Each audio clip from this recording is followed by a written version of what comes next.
Hello students, so we are back again with our mock test number 3। तो same ही procedure रहेगा, आपको पूरा mock test अच्छे से अटेम्प्ट करना है। लास्ट में आप कमेंट में मुझे मार्क्स बताएंगे कि आपने 30 में से कितना स्कोर किया, ताकि उसी के हिसाब से हम अपना मॉक टेस्ट नंबर 4 बना पाए। ठीक है, difficulty level, easy, moderate question सब हम उसी के अकॉर्डिंग डाल पाएंगे। तो आप ज्यादा से ज्यादा बच्चे इस टेस्ट को अटेम्प्ट करिए एंड ज्यादा से ज्यादा मुझे मार्क्स भी बताइए कि कितने आपके आए हैं। प्लस हम यहाँ पे एक टारगेट सेट करते हैं कि एटलीस्ट हमें 500 के अराउंड लाइक्स मिलेंगे इस वीडियो पे। अगर आपको कोई भी कमी लग रही है तो आप मुझे कमेंट सेक्शन में बता सकते हैं, ठीक है। लेकिन हमारा अब इस वीडियो का ये टारगेट रहेगा कि हमें 500 लाइक्स मिल जाए, ठीक है। तो ज्यादा से ज्यादा शेयर करिए अपने दोस्तों के साथ जो भी एम्स नर्सिंग एंट्रेंस एग्जाम दे रहे हैं या फिर किसी भी बीएससी नर्सिंग एंट्रेंस एग्जाम की तैयारी कर रहे हैं, तो उनके लिए ये वीडियो बहुत हेल्पफुल रहने वाली है। तो चलिए बिना किसी देरी के शुरू करते हैं पहले क्वेश्चन के साथ। Our first question is the alpha and beta D-glucose differ from each other due to difference in carbon atom with respect to its।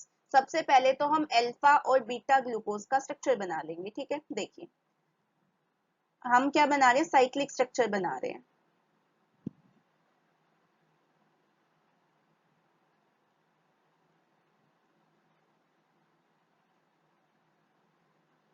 तो ये स्ट्रक्चर बन रहा है, एक हमने अलग से स्ट्रक्चर बनाया है।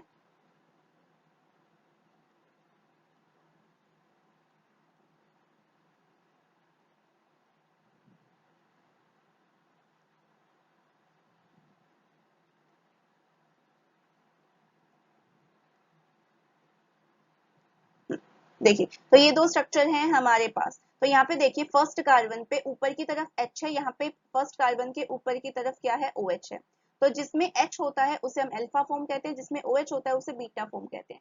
तो फर्स्ट कार्बन पे हमने क्या किया है, H और OH की पोजीशंस को बदला है, तो हम इसे क्या कहते हैं, कॉन्फिगरेशन कहते हैं। कन्फॉर्मर्स तो अलग कंसेप्ट है, यहाँ पे हम क्या बोलेंगे, configuration. Number of hydroxyl group तो सेम ही है, इसमें तो कुछ नहीं बदला है, ठीक है। रिंग ऑफ हेमिएसिटल, इसमें भी कोई चेंज नहीं है, दोनों में सेम ही रिंग है, ठीक है। तो बचा कौन सा, कॉन्फिगरेशन। तो पहले का आंसर क्या हो जाएगा, कॉन्फिगरेशन।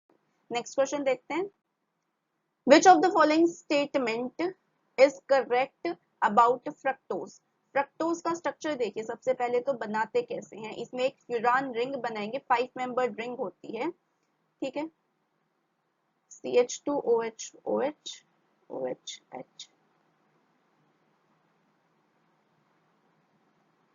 ये हमारे पास फ्रक्टोज का स्ट्रक्चर। देखो पहला, it is a dextro rotatory compound, हमें करेक्ट बतानी है। ये तो इनकरेक्ट है, क्यों, क्योंकि ये लीवो होता है, लीवो रोटेटरी कंपाउंड होता है, ठीक है। अगला देखो, it is a 6 membered ring है, यहाँ पे आप देख सकते हैं कि ये 5 मेंबर्ड रिंग है, तो 6 की जगह ये क्या आना चाहिए था, 5 मेंबर्ड रिंग आना चाहिए था यहाँ पे, ठीक है। तो ये भी स्टेटमेंट गलत हो गई। इट इज नेम्ड एज फ्यूरेनोस, ठीक है, इसको हम फ्यूरेनोस बोलते हैं क्योंकि इसके अंदर एक ऑक्सीजन एटम होता है और 6 कार्बन एटम होते हैं, ठीक है। तो ये बात तो ठीक है कि उसे फ्रक्टोफ्यूरेनोस भी बोला जाता है क्योंकि उसके अंदर एक ऑक्सीजन होता है, 6 कार्बन एटम होते हैं। लेकिन यहाँ पे एक चीज आपको ध्यान देनी है, इसमें 6 कार्बन की वजह से उसे फ्यूरान नहीं बोला जाता, ये ऑक्सीजन कंटेनिंग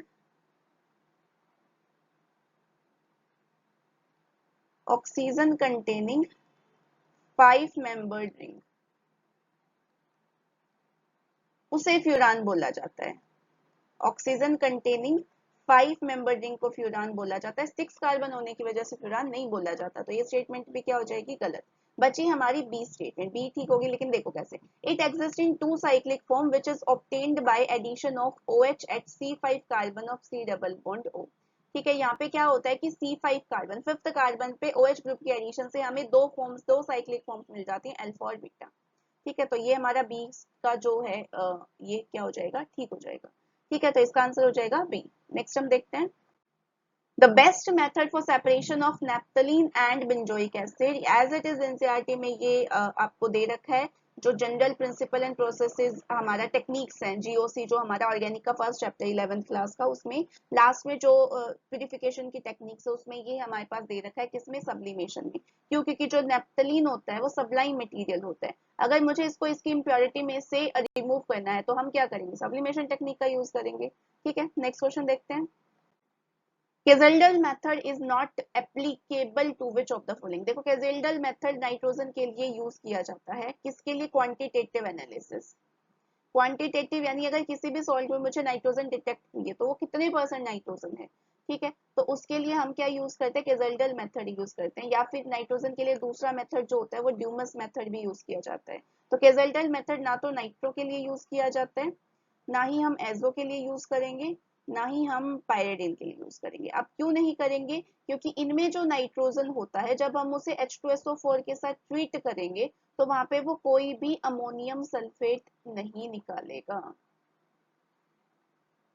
ऐसा होता ही नहीं है इन सभी के केस में। इनका जो नाइट्रोजन है वो अमोनियम सल्फेट फॉर्म नहीं कर सकता, इसीलिए all of these are not applicable for Kjeldahl method. आगे बात समझ में। नेक्स्ट क्वेश्चन देखते हैं। Spatial arrangement of atoms which can be converted into one another by rotation around carbon single bond carbon। देखो जब भी क्वेश्चन आता है कार्बन डबल बॉन्ड कार्बन के अराउंड अगर हमें रोटेट करनी है तो उससे जनरेट होते हैं ज्योमेट्रिकल आइसोमर। लेकिन अगर उसने पूछा कार्बन सिंगल बॉन्ड कार्बन तो उससे जनरेट होते हैं कन्फॉर्मर्स। कन्फॉर्मर्स कैसे होते हैं, सपोज मैंने किसी की ये प्रोजेक्शन बनाई है, सपोज इथेन की कर रहे हैं, ठीक है, ये हमारे पास इथेन है, इसका हमने स्ट्रक्चर बनाया है ये, ठीक है। अब ये कौन सा स्ट्रक्चर होता है हमारे पास, स्टैगर्ड होता है। मैंने क्या किया, इसकी रोटेशन करा दी, इस वाले कार्बन को रोटेट करा दिया, ठीक है, रोटेट करा दिया तो इसका स्ट्रक्चर अब हमें कुछ इस तरीके से दिखाई देगा। तो हमने किसके अराउंड रोटेशन कराई है, कार्बन सिंगल बॉन्ड कार्बन के अराउंड कराई है, और ये हमें कुछ इस तरीके से दिखेगा, ये हमारी इक्लिप्स्ड फॉर्म होती है, ठीक है। और जो ये स्ट्रक्चर बनाए, ये कौन सी फॉर्म में ये स्ट्रक्चर हमने बनाए हैं, इस फॉर्म को हम क्या कहते हैं, साहोर्स प्रोजेक्शन, ठीक है। सिमिलरली हम न्यूमन में भी बनाते हैं इन प्रोजेक्शंस को। जैसे अगर मुझे ये स्ट्रक्चर बनाना है, ये है हमारे पास, ठीक है, इसे हम स्टैगर्ड बोलेंगे। अब मैं क्या करूं, इसे 60 डिग्री से रोटेट कर दूं, ठीक है। तो जो ये वाला है ये यहाँ पहुंच जाएगा, एक ही को रोटेट करना है, इन दोनों में से किसी एक कार्बन को रोटेट कर सकते हो, दोनों को रोटेट करोगे तो सेम ही स्ट्रक्चर आ जाना है, ठीक है। ये वाला जो है ये इसके पास पहुंच जाएगा, ठीक है, ये यहाँ पे पहुंच जाएगा and this moves to here. तो ये यहाँ पे हमारा स्ट्रक्चर कुछ इस तरीके से मिल जाएगा। हमने फ्रंट कार्बन को रोटेट नहीं किया है, हमने सिर्फ बैक वाले कार्बन को रोटेट करा है, और वो हमें कुछ इस तरीके से दिखाई देगा, और इसे हम कहते हैं इक्लिप्स्ड फॉर्म, ठीक है। और स्टैगर्ड और इक्लिप्स्ड में से ज्यादा स्टैगर्ड होती है स्टेबल हमारी स्टैगर्ड फॉर्म, अगर हम स्टेबिलिटी की बात करें तो। समझ आ गया। तो ये होते हैं कन्फॉर्मर्स। कन्फॉर्मर्स यानी कार्बन सिंगल बॉन्ड कार्बन के अराउंड रोटेट करने से जो जनरेट होते हैं, तो इसका आंसर क्या आ जाएगा, डी, कन्फॉर्मर्स। नेक्स्ट क्वेश्चन देखते हैं। The alkane that will give same product with HBr in absence as well as presence of peroxide। हम देखते हैं यहाँ पे, देखो जो भी सिमेट्रिकल एल्कीन होगी वही ऐसा करेगी, क्योंकि पेरोक्साइड की प्रेजेंस में एंटी एम रूल लगेगा और एब्सेंस में एम रूल लगेगा। तो एम रूल और एंटी एम में अगर सेम प्रोडक्ट चाहिए तो एल्कीन को सिमेट्रिकल होना पड़ेगा। तो सिमेट्रिकल एल्कीन हमें ये दिखाई दे रही है, तो एक बार बना के देख लेते हैं। CH3 CH double bond CH CH3, एक बार हम इसमें डालेंगे HBr और एक बार हम इसमें डालेंगे HBr विद पेरोक्साइड, ठीक है। जब हमने इसमें सिर्फ HBr डाला है तो ये पॉजिटिव पार्ट, ये नेगेटिव पार्ट है, पॉजिटिव पार्ट कहीं भी अटैच करा दो, नेगेटिव पार्ट भी कहीं भी अटैच करा दो, क्योंकि यहाँ कोई रूल तो लग नहीं रहा है, ठीक है। वैसे तो इसमें एम रूल लगता है यहाँ पे, और यहाँ पे क्या लगता है, एंटी एम रूल लगता है, लेकिन रूल एम रूल और एंटी एम लगाने के लिए हमें डिफरेंट हाइड्रोजन का होना भी तो जरूरी है, उसके बिना हम पहचानेंगे कैसे। तो यहाँ इसको कहीं भी लगा दो, CH3 CH, सपोज इस पे हमने क्या लगाया है, ब्रोमीन, और इस वाले पे हमने लगाया है हाइड्रोजन। सेम हम यहाँ पे भी बना देंगे, क्योंकि एम रूल तो ये कहता है ना कि हाइड्रोजन वहां पे पॉजिटिव पार्ट वहां जाएगा जहां पे ज्यादा हाइड्रोजन है, नेगेटिव पार्ट वहां जाएगा जहां कम हाइड्रोजन। यहाँ पे तो ज्यादा कम है ही नहीं, दोनों के पास एक एक हाइड्रोजन है, तो इसीलिए इन दोनों में सेम ही प्रोडक्ट बनेंगे, ठीक है। आगे बात समझ में। नेक्स्ट क्वेश्चन देखते हैं। Which of the following reaction is। अब देखो ऐसा एक क्वेश्चन जरूर आएगा आपके एम्स पेपर में कि आपको एक रिएक्शन दी होगी, आपको पहचानना होगा ये कौन सी रिएक्शन है। सबसे पहले ये हमने क्या लिया है, एनिलीन। इस एनिलीन में हमने क्या डाला है, नाइट्रस एसिड। नाइट्रस एसिड से जो ये बना है इसे क्या कहते हैं, डाइजोनियम सॉल्ट। डाइजोनियम सॉल्ट में हमने डाला CuCl या फिर Cu2Cl2 भी डाल सकते हैं। इससे क्या बन गया, ये हेलो एल्कीन बन गया। ठीक है, अब ये जो प्रोसेस होता है ये सेंड में रिएक्शन में होता है। अगर मुझे इससे आयोडीन बनाना होता है तो हम क्या डाल देते हैं, की आई। आयोडीन में थोड़ा सा अलग होता है, पहला स्टेप सेम रहेगा, दूसरा स्टेप चेंज हो जाएगा। ठीक है, क्लियर हुआ। अगला क्वेश्चन देखते हैं। The vapour pressure of two liquid P and Q are 80 and 62, यानी पी नोट ऑफ पी, हमारे पास पी और क्यू दो हैं, तो उसमें जो पी नोट ऑफ पी है वो कितना हो जाएगा हमारे पास 80 टोर। ठीक है, पी नोट ऑफ क्यू कितना हो जाएगा 60 टोर। ठीक है, अगर हमें मोल फ्रैक्शन निकालना है पी का तो वो क्या हो जाएगा, उसके moles divided by total number of moles, तो ये हो जाएंगे 3/3 + 2, ये हो जाएगा सॉरी 3/5, ये हो जाएगा 3/5, इसकी वैल्यू हो जाएगी 0.6। अगर हमें मोल फ्रैक्शन किसका निकालना है क्यू का, तो वो हो जाएगा हमारे पास 2/5, इसकी वैल्यू आ जाएगी 0.4। अब हमें अगर टोटल प्रेशर निकालना है, हमें क्या निकालना है, टोटल वेपर प्रेशर, तो टोटल वेपर प्रेशर किसके बराबर होता है, P naught of A chi A plus P naught of B chi B. ये क्या है, इनका प्योर में प्रेशर। ठीक है, ए का और बी का, यहाँ पे हम क्यू पी और क्यू भी लिख सकते हैं, हम पी और क्यू की फॉर्म में पढ़ रहे हैं ना, और ये क्या है, इनके मोल फ्रैक्शन है। तो सबसे पहले हम पी के देखते हैं, तो उसका मोल वेपर प्रेशर है 80, मोल फ्रैक्शन है 0.6। दूसरे का हमारे पास वेपर प्रेशर है 60 और इनटू मोल फ्रैक्शन है 0.4। अगर इसको सॉल्व करेंगे तो हमारे पास इनकी वैल्यू आएगी 48 प्लस ये आएगी 24। ठीक है, और इसका आंसर आ जाएगा 48 + 24, 8 और 4 2, 4 और 3 7, 72 टोर आ जाएगा भाई इसका आंसर। तो ये रोल्स लॉ में आपने ये फॉर्मूला जरूर देखा होगा, that partial pressure is directly in proportional to mole fraction of that liquid.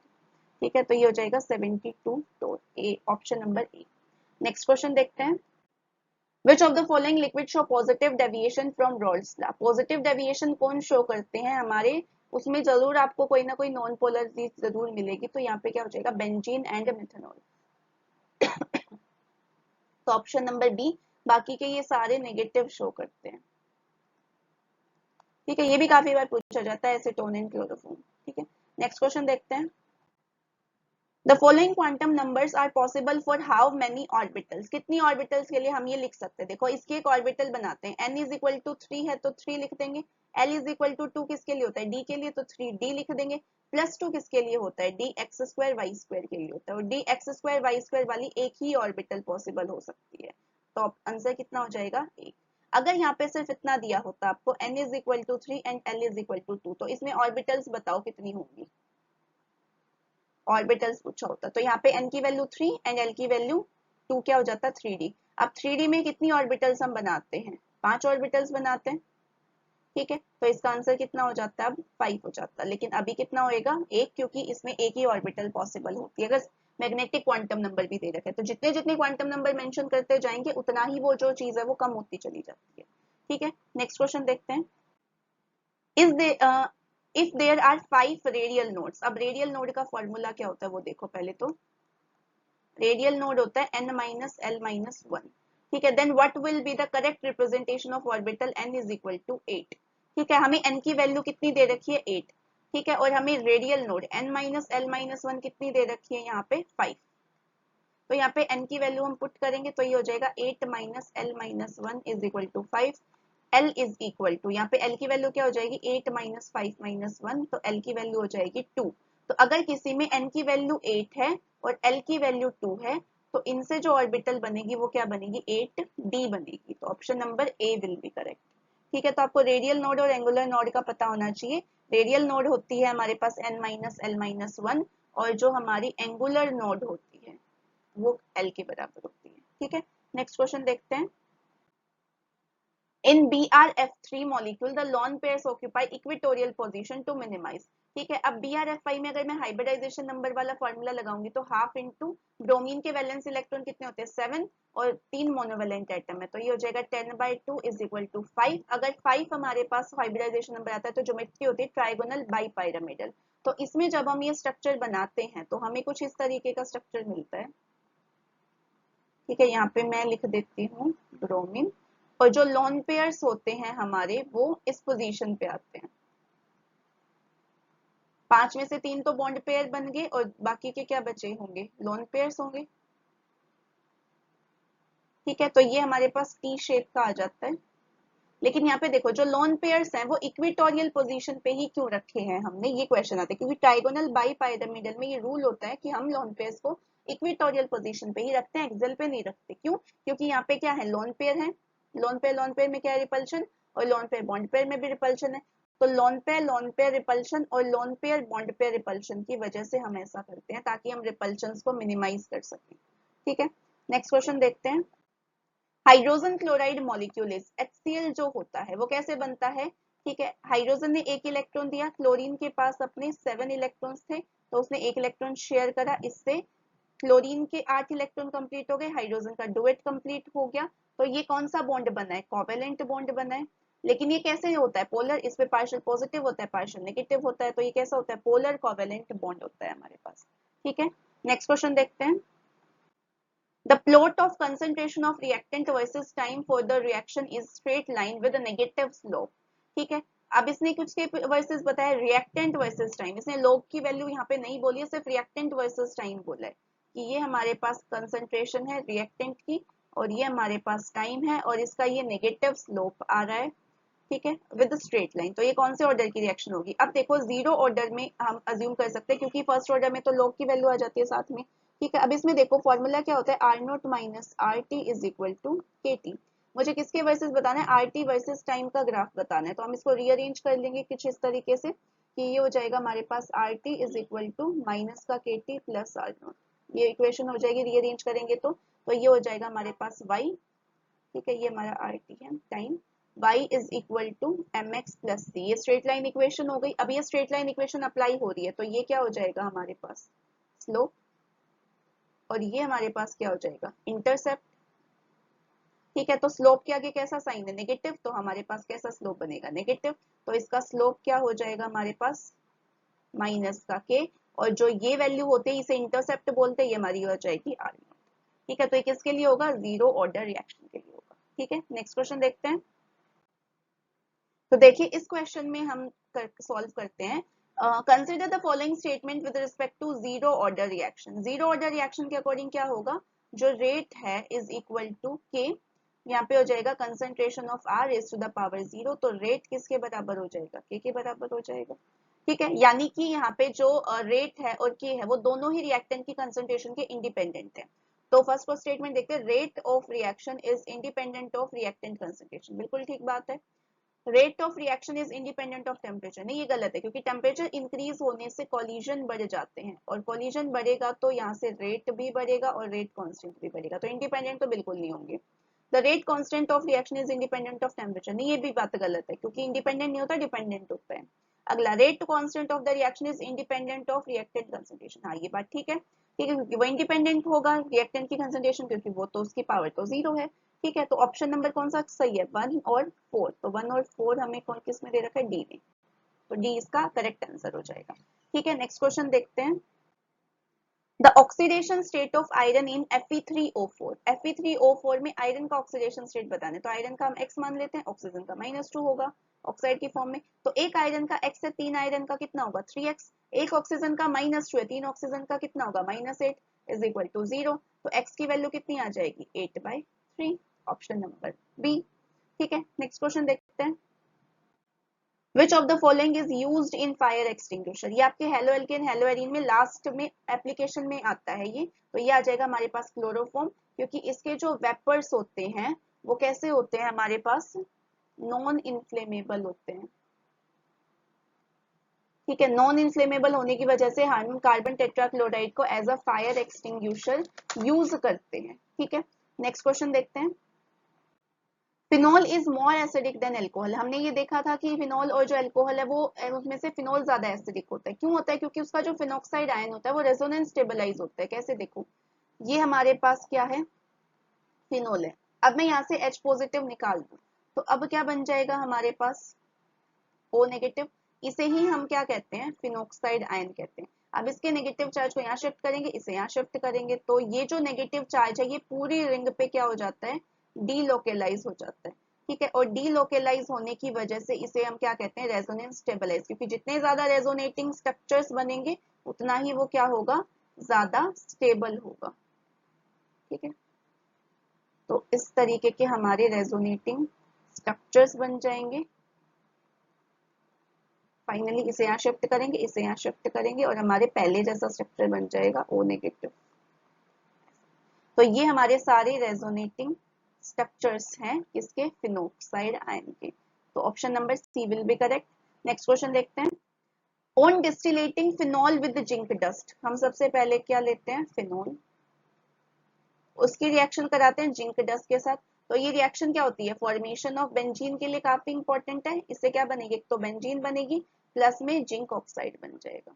ठीक है, तो बेंजीन और zinc oxide, C option will be correct. Next question देखते हैं।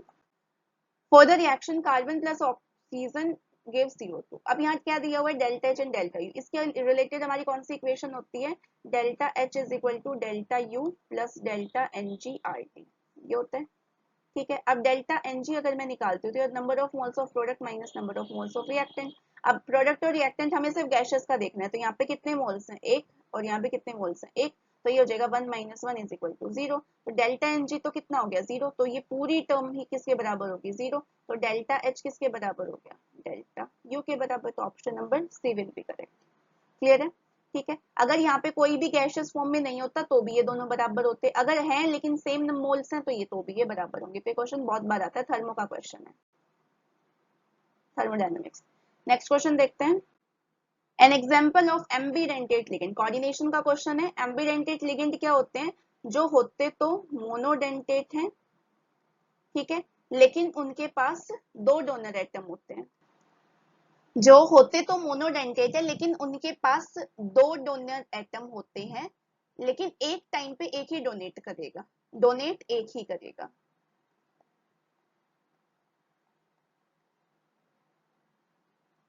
ठीक है, देखो अमीन क्या होता है, NH3। अब ये इसमें तो सिर्फ एक ही डोनर एटम है तो इसको तो भूल जाते हैं। एक्वा में वाटर, इसमें सिर्फ ऑक्सीजन डोनेट करेगा तो ये भी नहीं होगा। क्लोरो, ये तो है ही अकेला, ये तो वैसे ही एम्बिडेंटेट नहीं हो सकता। थायोसाइनेट तो देखो SCN, ये इसमें क्या होता है, एक बार सल्फर से लिंकेज होती है और एक बार नाइट्रोजन से लिंकेज होती है, लेकिन डोनेशन एक टाइम पे एक ही करेगा। है दो डोनर एटम सल्फर और नाइट्रोजन, लेकिन डोनेशन एक टाइम पे एक ही करेगा, तो ये क्या हो जाएगा, एम्बिडेंटेट। और कौन कौन से एम्बिडेंटेट लिगेंड हो जा सकते हैं, जैसे NO2 और ONO हो सकता है। ठीक है, CN और NC हो सकता है, एक ये हो गया SCN और NCS। तो ये हमारे पास क्या होते हैं, एम्बिडेंटेट लिगेंड होते हैं, जो होते तो मोनोडेंटेट है लेकिन उनके पास दो डोनर एटम होते हैं, करेगा एक टाइम पे एक ही डोनेट। ठीक है, नेक्स्ट क्वेश्चन देखते हैं। आयुपैक नोमेनक्लेचर, ठीक है, तो आयुपैक नोमेनक्लेचर से क्वेश्चन तो आने वाला है, चाहे कोऑर्डिनेशन से आए चाहे ऑर्गेनिक से आए।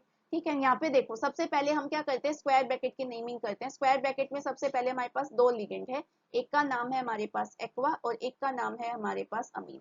अब ए दोनों में अल्फाबेटिकल ऑर्डर तो सेम है। अगला वर्ड देखो, इसमें क्यू आ रहा है, इसमें एम आ रहा है, तो एम को हम पहले प्रायोरिटी देंगे, क्यू को हम बाद में देंगे। तो पहले हम क्या लिखेंगे, अमीन। अमीन कितने हैं, दो, तो क्या हो जाएगा, डाइअमीन, डाइअमीन, डाइअमीन। उसके बाद लिखेंगे aqua, tetra aqua, tetra aqua. लेकिन यहाँ पे ऑक्सीडेशन स्टेट देखो निकाल के, कोबाल्ट का मान लेते हैं X, वाटर भी कैसा है, न्यूट्रल, अमीन भी क्या है, न्यूट्रल, तो 0 + 0। क्लोरीन का कितना हो जाएगा, -3 इज इक्वल टू 0, तो X is equal two plus का 3। तो ऑक्सीडेशन स्टेट तो 3 आया है, तो इसमें 2 दे रखा है, इसमें 3 दे रखा है, इसको तो काट दो, ये हमारा सही हो जाएगा। ठीक है, तो option number D will be correct. Next question देखते हैं। The first transition series, the melting point of manganese is low because, देखो डी ब्लॉक में जब हम मेल्टिंग पॉइंट का कर्व बनाते हैं तो वो हमें कुछ इस तरीके से दिखता है, एम की फॉर्म में। यहाँ पे मैग्नीज होता है, यहाँ पे स्कैंडियम होता है, यहाँ जिंक होता है। ठीक है, अब इसमें सबसे कम, इनमें कंपैरिजन में मैग्नीज का कम क्यों होता है, देखो जिंक से तो कम नहीं है इसका, जिंक का तो और भी ज्यादा कम है क्योंकि वो तो बॉन्डिंग ही नहीं करता। मैग्नीज में क्या होता है, D5 कॉन्फ़िगरेशन होती है। अगर मैग्नीज की मैं कॉन्फ़िगरेशन की बात करूँ तो ये हो जाती है 3D5 4s2। अब 5 होने की वजह से वो क्या है, स्टेबल है। अब स्टेबल है तो वो ज्यादा बॉन्डिंग नहीं बनाएगा, बॉन्डिंग नहीं करेगा। बॉन्डिंग नहीं करेगा तो उसको ब्रेक करने की क्या जरूरत, तो बॉन्ड्स कैसे होंगे, वीक होंगे। ठीक है, बॉन्ड्स वीक है तो उसको ब्रेक करना इजी है, इसीलिए मेल्टिंग पॉइंट क्या हो जाएगा, कम हो जाएगा। ठीक है, नेक्स्ट क्वेश्चन देखते हैं। Which of the following transition element does not exhibit variable oxidation state? Variable oxidation state किसका नहीं होता, एक तो स्कैंडियम का नहीं होता और एक जिंक का। इसमें सिर्फ +3 होता है, इसमें सिर्फ +2 होता है। लेकिन हमसे क्या पूछा गया, ट्रांजिशन एलिमेंट पूछा गया, तो हम किसको टिक करेंगे, स्कैंडियम को, जिंक को नहीं करेंगे क्योंकि जिंक एक ट्रांजिशन एलिमेंट नहीं है। तो ऑप्शन नंबर क्या हो जाएगा, डी। क्लियर है, नेक्स्ट क्वेश्चन देखते हैं। When acidified K2Cr2O7 solution is, देखो एसिडिफाइड है यानी हम क्या करेंगे यहाँ पे डालने लगते हैं, ठीक है, Cr2O7 2 नेगेटिव, दो पोटेशियम को हटा के दो नेगेटिव चार्ज लगा दिया, प्लस में एसिडिफाइड है तो मैं क्या डाल दूंगी H पॉजिटिव, किस में डालना है Sn2 पॉजिटिव में। अब ये क्या होता है, एक ऑक्सीडाइजिंग एजेंट होता है, तो ये खुद क्या हो जाएगा रिड्यूस, और ये इसे क्या कर देगा ऑक्सीडाइज। ऑक्सीडाइज किस में करता है Sn2 पॉजिटिव को किस में कन्वर्ट करते हैं Sn4 पॉजिटिव में, और खुद क्रोमियम 6 से किस में कन्वर्ट हो जाएगा क्रोमियम 3 में, और कुछ मॉलिक्यूल निकल जाएंगे वाटर के। ऐसी रिएक्शन होती है, तो Sn2 को किस में कन्वर्ट कर रहा है Sn4 पॉजिटिव में। तो ये आप याद रख सकते हैं, इसको एक ट्रिक से याद रख सकते हैं, देखो Fu 4 बार आपको S लिखना है ION। तो इसमें क्या क्या चेंजेस आते हैं वो देखो, ये क्या करते हैं आयरन 2 को किस में कन्वर्ट करते हैं आयरन 3 में, ठीक है। यहाँ पे सल्फेट, सल्फर से याद रखना है Sn2 पॉजिटिव से किस में कन्वर्ट करते हैं Sn4 पॉजिटिव। एक में होता है हमारे पास SO3 से SO4 2 नेगेटिव, ठीक है, यहाँ पे हो जाएगा SO2 से SO4 2 नेगेटिव, और एक होता है H2S से सल्फर, I नेगेटिव से I2, O से ऑक्सलेट से CO2, और नाइट्रोजन में NO3 NO2 नेगेटिव से NO3 नेगेटिव हो जाएगा, ठीक है। तो ये हमारे कुछ ऑक्सीडेशंस होते हैं एसिडिफाइड डाइक्रोमेट के और एसिडिफाइड परमैंगनेट में, दोनों में सेम ही होता है ये, ठीक है। नेक्स्ट क्वेश्चन देखते हैं। Aldehyde and ketone are distinguished by which of the following test. Lucas test किसके लिए होता है primary secondary and tertiary alcohol के लिए यूज किया जाता है। टॉलन टेस्ट जो होता है वो एल्डिहाइड के लिए यूज किया जाता है, एल्डिहाइड कीटोन के लिए, ठीक है। तो ये हो जाएगा आंसर। और KMnO4 बेयर्स टेस्ट होता है अनसेचुरेशन के लिए, कि किसी में डबल बॉन्ड है या नहीं, अनसेचुरेशन का टेस्ट होता है। तो ऑप्शन नंबर क्या हो जाएगा बी, और बाकी भी आपको ध्यान रखना है किसके लिए कौन सा टेस्ट होता है, ठीक है। नेक्स्ट क्वेश्चन देखते हैं। Which of the following compound cannot be identified by carbylamine test. Carbylamine test किसके लिए होता है प्राइमरी अमीन्स के लिए होता है, प्राइमरी एलिफेटिक और एरोमेटिक अमीन्स के लिए होता है। अब यहाँ प्राइमरी अमीन कहाँ दिख रहा है, ये दिख रहा है क्योंकि एक नाइट्रोजन एक ही कार्बन से कनेक्टेड है, जो नाइट्रोजन है वो एक ही कार्बन से कनेक्टेड है, ठीक है। यहाँ पे नाइट्रोजन देखो आगे दो कार्बन से कनेक्टेड मिलेगा, और ये नाइट्रोजन भी यहाँ पे दो कार्बन से कनेक्टेड है, तो ये यहाँ पे अमीन ही नहीं है, अमीन के लिए होता है, प्राइमरी अमीन्स के लिए होता है, ठीक है। तो आंसर क्या हो जाएगा ए, ठीक है। नेक्स्ट क्वेश्चन देखते हैं। When phenol and benzene diazonium chloride are coupled, phenol और बेंजीन डाइजोनियम, तो हम करा के देख लेते हैं। N2 पॉजिटिव Cl नेगेटिव, ये तो डाइजोनियम हो गया, और एक हम लेते हैं फिनोल, तो यहाँ से क्या रिमूव हो जाएगा HCl, ठीक है। बचेगा क्या उसकी, हम कपलिंग रिएक्शन करा देंगे।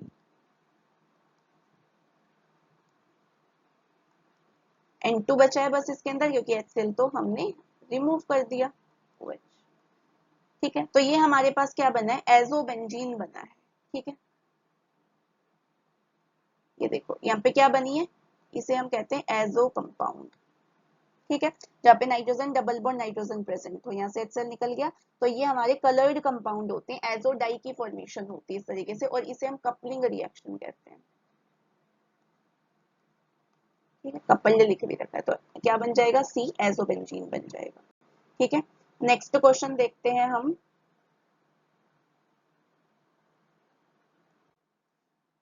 In the ions P3 negative S2 negative Cl negative the increasing order is, जब भी चार्ज दिया हो सबसे पहले इलेक्ट्रॉन देखो, फास्फोरस में कितने होते हैं 15 एटॉमिक नंबर है, प्लस 3 इलेक्ट्रॉन ऐड कर दिए कितना हो गया 18।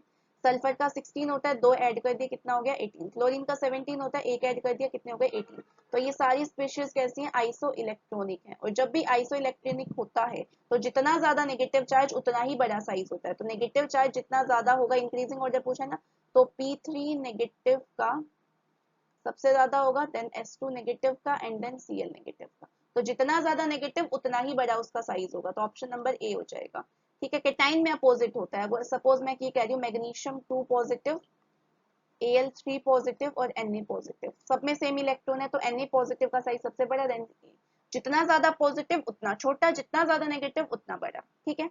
लास्ट क्वेश्चन देखते हैं। Which of the following is correct order of electronegativity? अब हमें पता है सबसे ज्यादा इलेक्ट्रोनेगेटिव है fluorine, then oxygen, then nitrogen, then हमारा कार्बन आता है, लेकिन ऐसा हमें सीधा सीधा ऑर्डर नहीं दे रखा, तो हम ये देखते हैं फ्लोरीन सबसे ज्यादा होता है तो ये तो कट गया, फ्लोरीन के बाद ऑक्सीजन आना चाहिए, भी कट गया, फ्लोरीन के बाद ऑक्सीजन आना चाहिए, भी कट गया। बचा ये देखो, फ्लोरीन के बाद क्या आना चाहिए, ऑक्सीजन। लेकिन यहाँ पे इन एरोज को देखो ध्यान से, इन्होंने क्या है कि उसके बाद नाइट्रोजन जो है, नाइट्रोजन का लेस देन ऑक्सीजन है एंड ऑक्सीजन का ग्रेटर देन कार्बन है। तो अल्टीमेटली ये इसी ऑर्डर की बात करे, बस इन्होंने थोड़ा सा जो ग्रेटर देन लेस देन में डिफरेंस दे रखा है। तो ऑप्शन नंबर कौन सा हो जाएगा, ए। ठीक है, so this is all about today. ये हमारा मॉक टेस्ट था। आप सभी अपना कमेंट मुझे सभी अपना स्कोर मुझे कमेंट सेक्शन में बताएंगे एंड ज्यादा से ज्यादा इस वीडियो को शेयर करो अपने दोस्तों के साथ, ताकि ये ज्यादा से ज्यादा इस पे लाइक्स आए, ज्यादा से ज्यादा कमेंट आए और ज्यादा से ज्यादा लोग इसे जाने। ठीक है, वो भी ये मॉक टेस्ट अप्लाई कर पाए। ठीक है, so thank you for watching till last and all the best for your preparation. अच्छे से पढ़ना, अच्छे से मॉक टेस्ट लगाओ और अच्छा प्रिपेयर करके आना, इसी बार सिलेक्शन लेके आना। ठीक है, थैंक यू वेरी मच।